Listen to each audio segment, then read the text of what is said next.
আসসালামু আলাইকুম ওয়া রাহমাতুল্লাহি ওয়া বারাকাতুহু। আমার সমস্ত দিনদারদি মুসলমান ভাই ও মা বোনেরা, আপনাদের কাছে আমি 3টি প্রশ্ন রাখবো। ইনশাআল্লাহ এই প্রশ্নর আপনারা দয়া করে মেহেরবানি করে কমেন্ট বক্সে উত্তরটা দিয়ে দিবেন।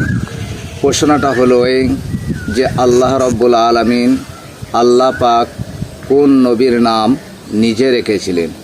আল্লাহ পাক কোন নবীর নাম নিজে রেখেছিলেন? নাম্বার 2, আল্লাহ পাক হযরত কোন নবীকে আল্লাহ পাক লাকাব দিয়েছিলেন বা খলিল বলে ডেকেছিলেন? নাম্বার 3, কোন নবীর উপরে ইনজিল কিতাব নাজিল হয়েছিল? নাম্বার 4, কোন নবীর উপরে জব্বুর আল্লাহ পাক এই কিতাব নাজিল করেছিলেন? আসসালামু আলাইকুম ওয়া রাহমাতুল্লাহি ওয়া বারাকাতুহু।